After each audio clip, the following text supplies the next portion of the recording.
And essentially, engagement, as Don defines, is based on three dimensions. There's the focus dimension, which is, does the employee know what needs to be done? There's a capability dimension, which means, does the employee have the resources, the training necessary for them to be successful and grow in their job? And then there's the mindset dimension, meaning, does the employee understand the larger purpose of the organization, and do they believe it? Is their heart in it? And so getting those three right, kind of a sweet spot, is what we have learned is the definition of engagement. Welcome to Grow Think Tank. This is the one and only place where you will get insight from the founders and the CEOs of the fastest growing privately held companies. I am the host. My name is Gene Hammett. I help leaders and their teams navigate the defining moments of their growth. Are you ready to grow? Today we're going to look at talent acquisition, talent retention, and talent development, all through the lens of improving employee engagement. Do you know what the three factors are to focus on to improve employee engagement? Well, we look at that with our special guest today. He's a co-founder at Medication Management Partners, and his name is Labinot Avdiu. I probably messed up that whole name, but Labi really talks about what employee engagement means to their company, how that really translates into improved value and service across the company. We look at the company core values and how they actually got to where they are, how they use them. We look at the acquisition process and the retention process of employees. All of those are critical factors of you having the kind of business you want. Another critical factor behind that is your own leadership. Now, my perspective is you should know what your exact next step is to improve your leadership. You should be focused on that just like you would focus on improving your sales, improving your marketing, improving operations, improving your bottom line. Do you know what that exact next step is? Well, my job is to help you figure out what it is. And many times I have to identify the blind spots that you just aren't aware of. And that's my job. I spent 10 years being an executive coach to fast growth founders, CEOs, and their teams. I want to help you become the best leader you can be. Let's discover what your next step is. All you have to do is go to genehammett.com and schedule your call. Inside that call, we'll have a conversation to dive deep into, what's really getting in the way of you being the best leader you can be. What's that next skill? What's the thing that's really keeping you wrapped up that doesn't permit you to be the leader that your team deserves? Just go to genehammett.com and go to schedule your call. Now here's Labi. Labi, how are you? Very good, Gene. Thank you for having me on. I'm glad you've given me the easy version to pronounce of your name. What's the given name? Full name is Labinot Avdiu. So from Kosovo, former Yugoslavia, Albanian. Now it's the Republic of Kosovo. That's where I'm from. Moved to the U.S. in '94 as a foreign exchange student, and have been here for about 27 years now, going on 28. Well, we appreciate it. I really have a lot of fondness for people that have come to America living the dream of entrepreneurship. And I find that they're really pretty successful. I don't know what it is in their hard work and their ethics and whatnot. Maybe they've been given an opportunity, but I appreciate you being here to make a difference in this world. And I think your company actually does make a difference in a big way. So tell us about Medication Management Partners. Well, thank you very much for that. I feel fortunate. My family over time, my mom and my sisters have migrated as well. My wife, who's of Colombian descent, she migrated when she was 10, and just fortunate. This is a great country, and it's just blessed to be here and be a part of it. Medication Management Partners, my partners and I founded it in 2009 is when the concept came about, and we launched in 2010. And the idea was to create an experience, a service that improved the quality of life for seniors in assisted living, memory care communities, as well as simplified the experience and the process of pharmacy for those seniors and their caregivers. And so understanding that healthcare in general can be complex, and pharmacy is no exception. In some ways can be even more complicated. There's just been a great opportunity for us to have an impact and improve, like I said, the quality of life and simplifying pharmacy for those who entrust us with their pharmaceutical needs. Well, I know that I have aging parents and I have a lot of friends that are dealing with this issue. So for all that you guys do to take care of our people that have taken care of us, we appreciate it. Well, and thank you very much. In our setting, we're providing services that ultimately enable caregivers. So think, nurses, licensed LPNs, CNAs or med techs. These are really the frontline caregivers that, especially over the last year and a half, have just, gone above and beyond. And and they always have in a lot of ways. And in some ways, they're taken for granted, but they're just really hardworking folks that really care a lot about what they do. And the fact that we're able to help them do their jobs better, reduce the risk that they potentially face when they're dealing with many medications for dozens of residents. It's something that we take a lot of pride in being able to provide them a service and products that increase accuracy, reduce the risk for errors, just makes them be more confident in their jobs, and really they don't want to make mistakes. Nobody wants to make mistakes, and especially in an environment we're now in, they get pulled in a lot of different directions. So our focus is to again focus on and make it as simple as possible, especially when it comes to pharmacy. Well, Labi, given the fact that you have a very critical job inside of the role that we have in taking care of these patients, I want to dive into what has made you guys really the company you are. And you feel like it's your attention to employee engagement. I think a lot of people don't really understand what that is. Can you give us your definition of employee engagement? Yeah, actually, it's not my definition. My definition comes from a book I read that was written by Don Ream, and it was Thrive by Design is the name of the book. And essentially, engagement, as Don defines, is based on three dimensions. There's the focus dimension, which is, does the employee know what needs to be done? There's a capability dimension, which means, does the employee have the resources, the training necessary for them to be successful and grow in their job? And then there's the mindset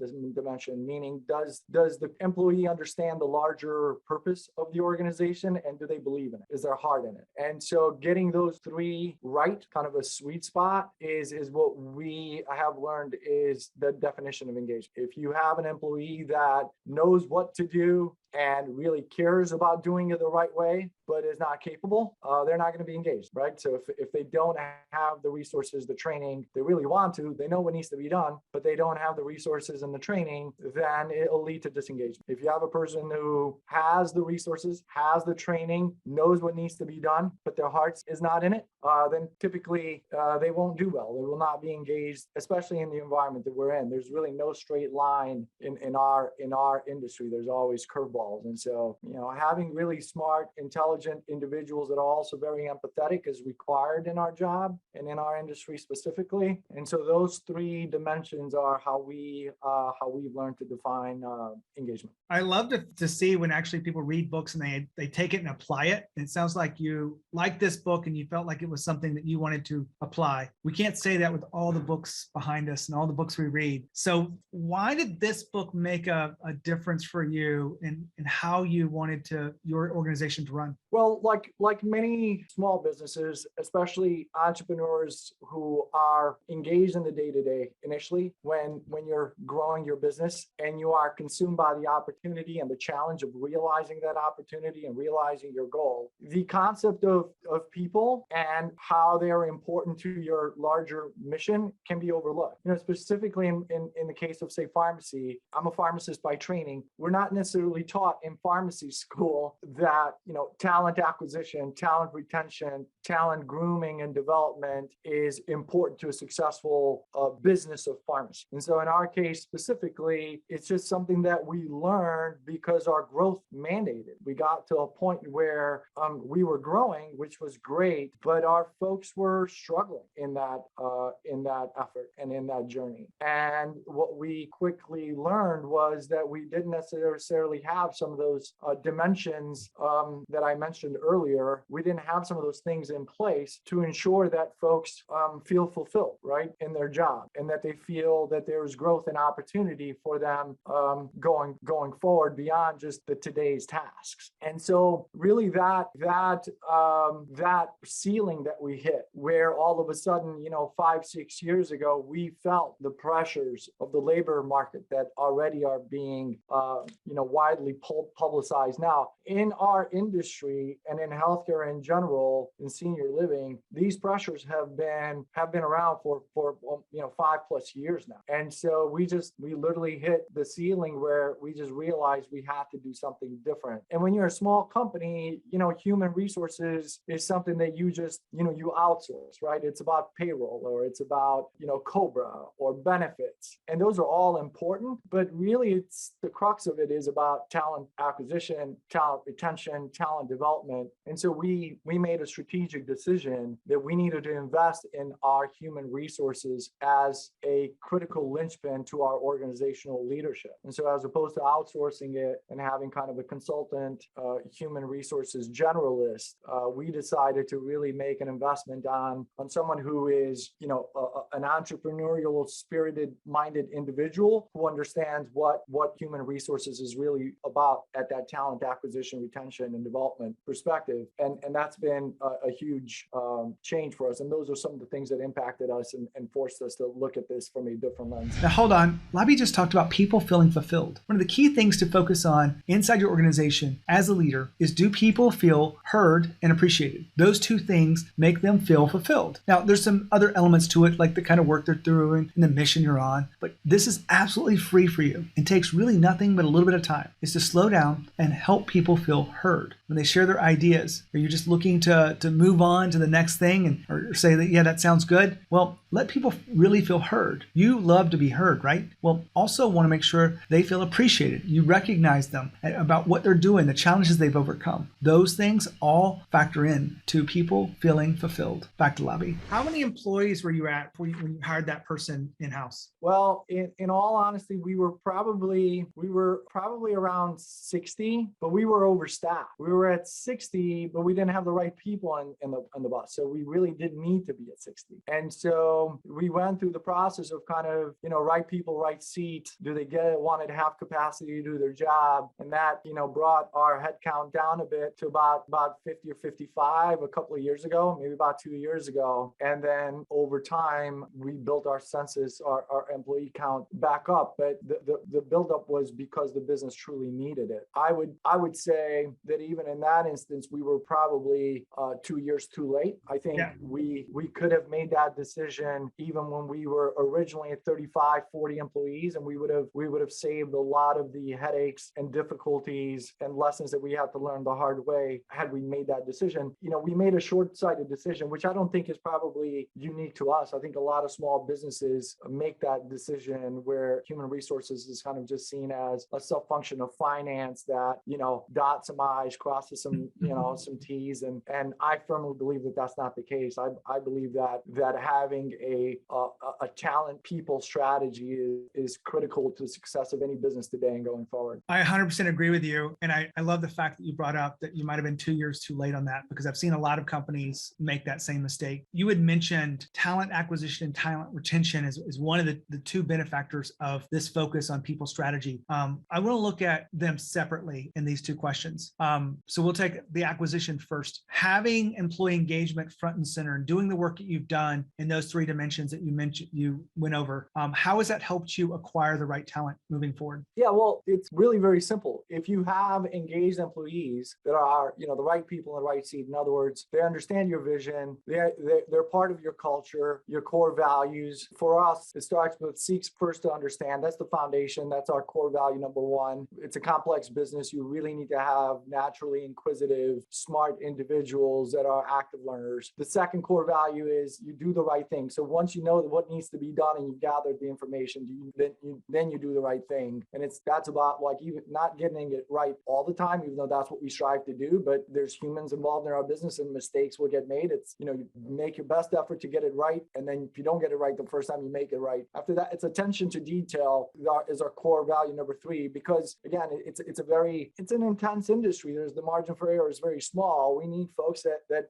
dot their I's, cross their T's. That builds into our fourth core value, which is if it were easy, everyone would do it. We realize specifically in our industry, you've got titans like CVS, Walgreens. There's not a lot of independent pharmacies out there thriving. And so it's a difficult gig to begin with. And so we need resilient, gritty individuals that learn from mistakes and really kind of take on these challenges head on and look at them as opportunities. And the fifth core value for us is live, learn, laugh, love. And that's about individuals who, want to feed their mind, body, and soul with what makes them happy, healthy, and content. So once you have have those individuals that are part of your culture, they understand your vision, recruiting becomes actually, talent acquisition becomes very, very easy because they attract other people, right? Much like any other effort, if you're going to have organic growth where individuals say, hey, my buddy over here or my friend over there would be really good, and let me ping them, that's the best way. The second component is once you're recognized as an employer of choice, and in our engagement that has allowed us to obtain certifications from Great Places to Work, be recognized by Best Places to Work here in Illinois, that becomes kind of a front and center recruiting tool that our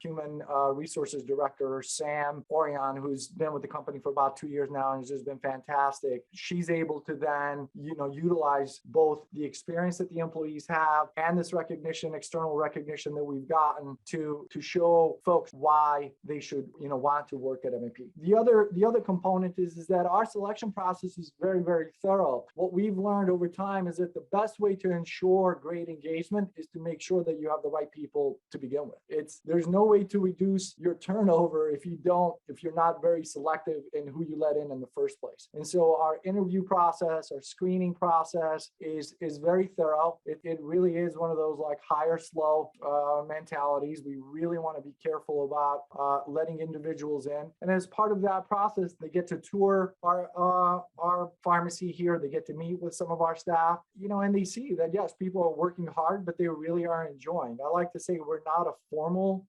company in the sense that we really embrace authenticity and let folks be genuine in their environment. We want them to feel comfortable in the environment they're in, but we're very serious. And so people pick that up really quickly. Hold on, Labi just talked about the best places to work and receiving that honor. It really is something I think can be helpful if you're in the real retention and acquisition of talent phase, because the acquisition is a really good place for you to market and position yourself that you care about people. And how do you know? Well, we've won this award, you've done the work, and you can actually show them data instead of just saying we care about people. So it really makes it easier for talented people to choose you. And it also works inside the retention process, because the work that it takes to make those lists and to maintain that is the work that it takes to retain employees. Their alignment there. So you can use these kind of things to figure out how you can really share the message that you're a great place to work. Well, you win this honor and then you market it and you use it in positioning across the company before you hire people and during the process. That's my 2 cents. Back to Labi. So we spent a lot of time on acquisition, and I think you walked us through quite a bit of that. Appreciate it. What about retention? If you're focused on employee engagement, how does that improve retention of employees? Yeah, so again, if individuals understand what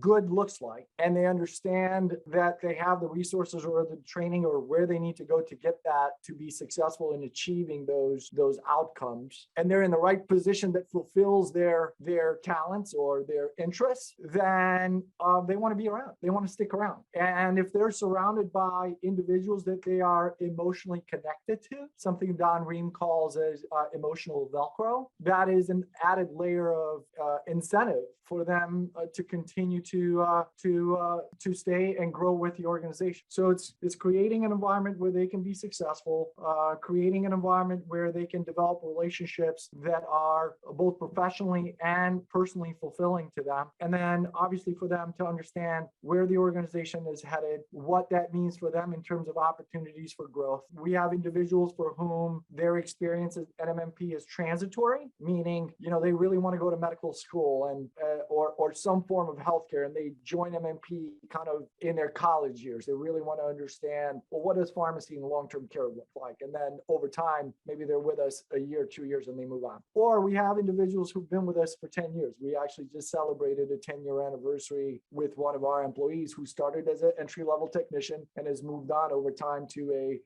a supervisor. We have pharmacists who started with us as technicians and then went to pharmacy school, continued at MMP over time, and then joined MMP as a pharmacist once they've gotten to their degree. So, retention for us doesn't necessarily mean you never leave MMP. It just means that you maximize your opportunity and your talents for the position that you're interested in at the time at MMP. And then if there is the next phase of your life, your professional growth, if that opportunity exists at MMP, then retention means that you get that opportunity, you take on that role at MMP. If not, if that that position doesn't exist or it's not aligned with where your career takes you next, then at the very minimum, what we would like is for folks to be able to look back and say, that was a great launching pad. I love that approach to it. Labi, you've really given us something to think about with employee engagement and how we improve employee engagement through values and such that. Really appreciate you being here on the podcast. Yeah, this has been great. I'm glad to share our story with you. I want to wrap this up while Labi's listening in. I really